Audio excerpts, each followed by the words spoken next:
Anne. Harika bir muhallebili tel kadayıf yapacağım.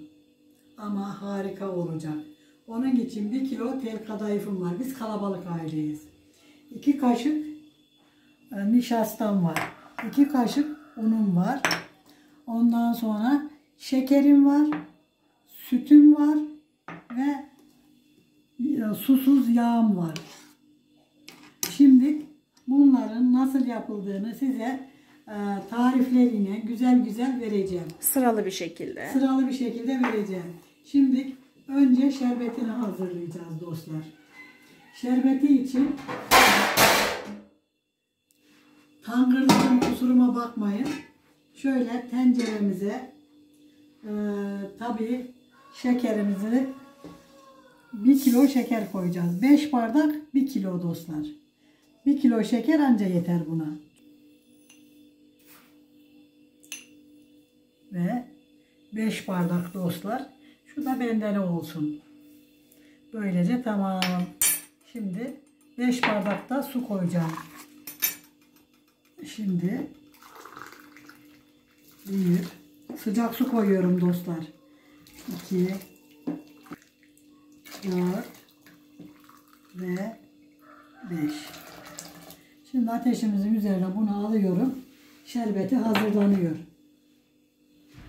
Böyle şekerimizi biraz karıştırarak eritelim ki tutmasını engellemiş oluruz. Sakin sakin. Kamera action. Bakın dostlar böyle güzelce ben şeyimizi yağlıyorum, tepsimizi. Ki kadayıflarımız güzel kızarsın. Yoksa güzel kızarmazlar.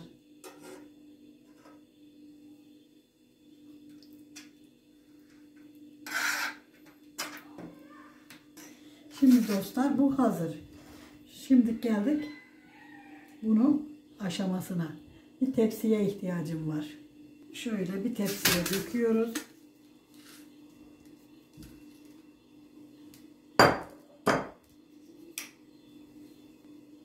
Ve şöyle üzerine şu yağımızdan şöyle gezdiriyoruz. 2-3 kaşık yeterli.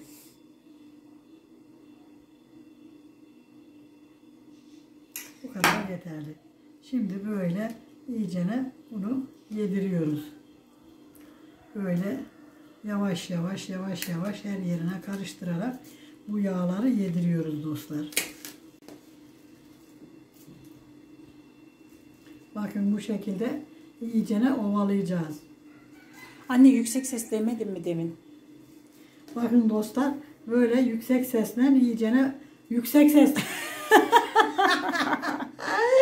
Ya anne ya yemin ederim ömrümü yedin ya. Sevgili dostlar sesim çıkmıyor, oruç tutuyorum, ben ne yapayım? Ben oruç tutmuyor muyum? İzleyenler oruç tutmuyor mu? Bana yüksek sesle konuş diyor durmadan. Ben de başladım. Anne sesli mecburen konuşmak zorundasın ya. Volümlü olacaksın, sesli olacaksın ya. Bakın sevgili dostlar işte böyle ovalayacağız iyicene. Tamam haydi Her yerine. Şimdi şöyle bunu 3'e böleceğiz dostlar. Yarısını altına. Bakın güzelce yağsını yedirdik. Şimdi şöyle şu şekilde bolcana altına serelim.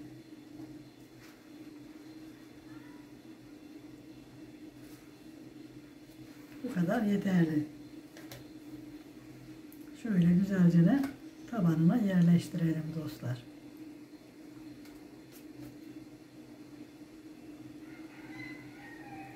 Bu arada da şeyimiz kaynıyor. Şerbetimiz hazırlanıyor. Dostlar kalabalık aile olmak bir ayrıcalık. Gerçekten güzel. Ben ailemi çok seviyorum. Bakın mis gibi oldu. Bu bana diyorlar ki bu yaptıklarınızı kim yiyor? Evdekiler yiyor, konu komşu yiyor. Yani yeniyor. Hiç bize dökülen hiçbir şeyimiz ziyan olmuyor. Hiç kimse yemez de tavukları yiyor. Evet tavuklarım var. Annemin tavukları yiyor. Yani bize hiç boşa giden yok, çöpe giden yok. Muhakkak birinin boğazından geçiyor. Şimdi ya insanın ya hayvanın. Sıra geldi muhallebimizi yapmaya.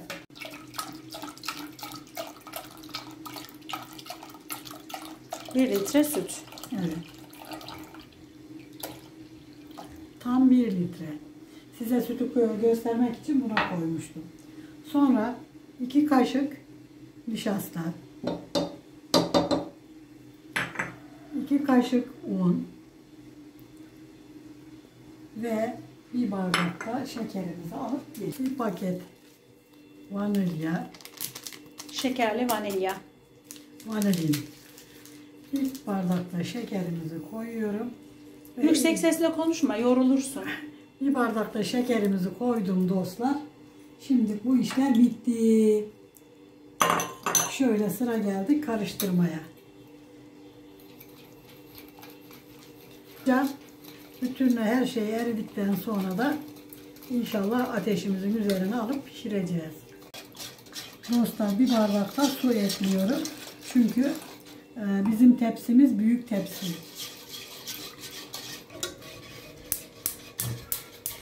Karıştırmaya da devam. Muhallebimizi karıştırıyoruz dostlar.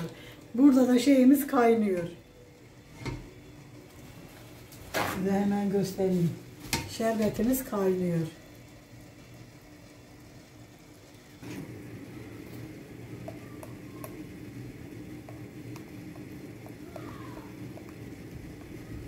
Ay oruç olmasaydık. Tabii tadına baka baka yapardık. Bakın dostlar muhallebimiz pişmeye başladı. Şimdi içine şöyle muhallebimize 1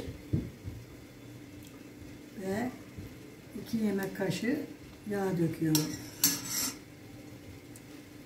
Şöyle 2 dakika karıştırarak pişireceğim tekrar. Tam kıvamında oldu.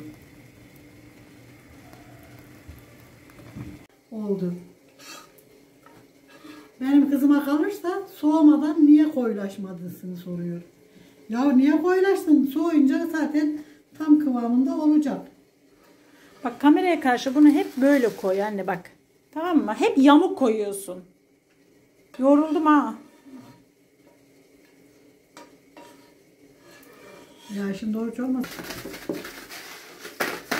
Gerçekten de benim dediğim gibi yapsaymışsın dağılmayacakmış. İşte tamam. Dostlar şimdi de bakın bu yağlamış olduğumuz şey zaten burada duruyor. Şöyle şimdi de sıra geldi üstüne.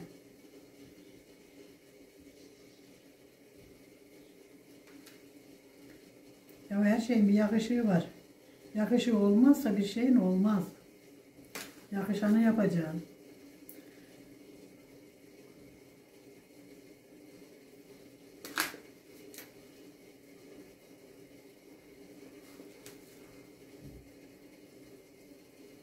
Hiçbir yeri görünmeyesiye böyle güzelce ne. Şimdi üstüne süslemek için ayırdığımız şeyin üstüne şöyle bir kaşık un koyuyorum. Şöyle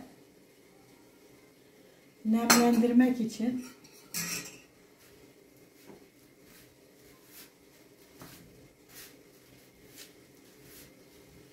bir kaşık tekrardan şöyle yağ gezdiriyorum. Tekrardan şöyle güzelce bir harmanlıyorum. Karıştırıyorsun. Yani karıştırıyorum. Çok bastım da ondan öyle oldu. Şeylik yaptım. Çok basmayacaklar yani buna. Evet. Bak yoksa güzel çıkıyor.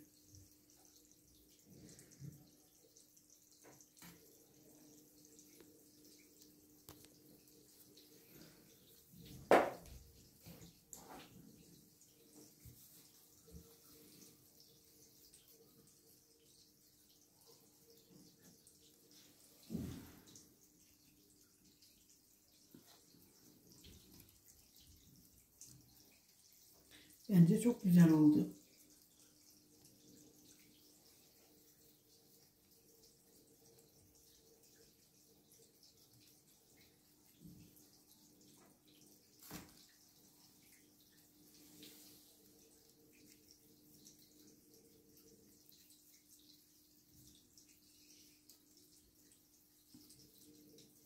Yardım aldığın kaşık. Göster. Plastik şurup kaşığı. Evet, bildiğimiz şurup kaşığı. Bununla denedik olmadı. Bununla denedik olmadı. Bununla denedik olmadı. Evet, deneye deneye yapıyoruz işte dostlar.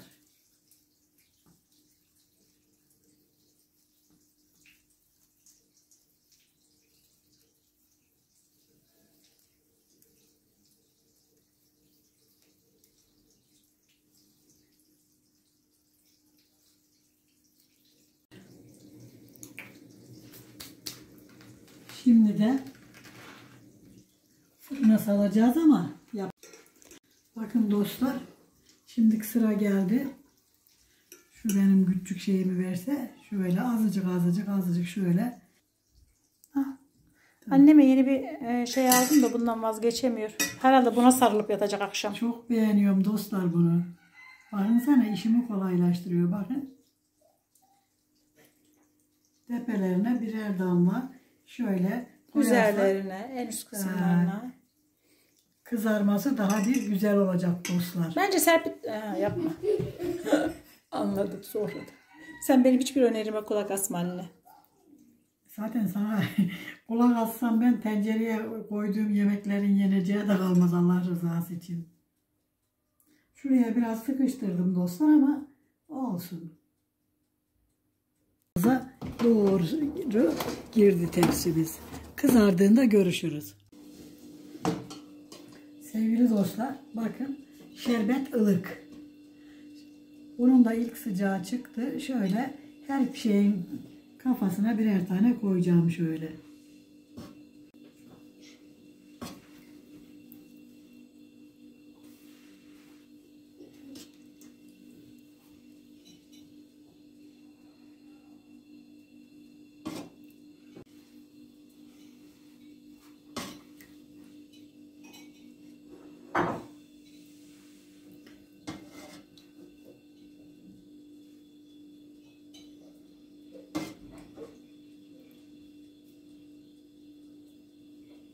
Her yerine gelecek şekilde şerbetimizi gezdirelim. Ve gerçekten çok harika bir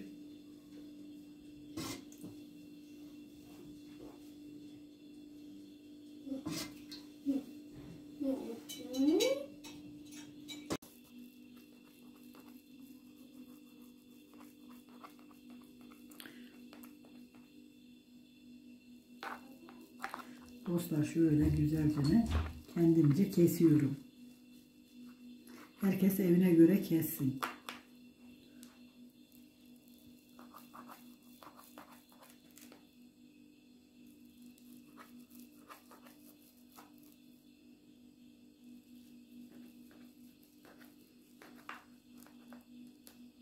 Tamam. Şimdi şöyle şu ikiyi şuradan önce çıkaracağım dostlarım.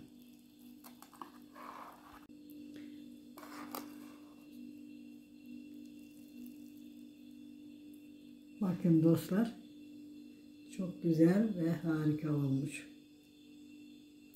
Şimdi de şöyle tabağımıza koyuyoruz. Ve harika olmuş. Bakın altının pişmesi de her şeyinin dört dörtlük olmuş. Ne hamur.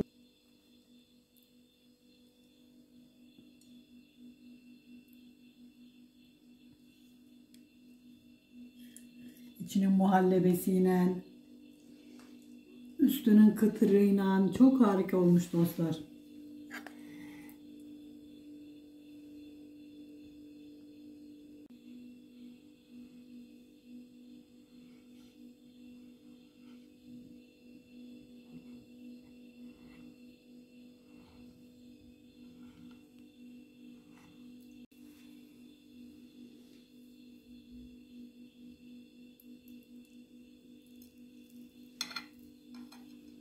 Bakın çok güzel olmuş. Altı da güzel kızarmış. Üstü de kızarmış. Dostlar, yapacak olanlara kolay gelsin. Yiyecek olanlara afiyet olsun. Bizi izlemeye, abone olmayı ve güzel fikirlerinizi söylemeyi unutmayın. Hoşça kalın, dostça kalın. Benim gibi yiyin.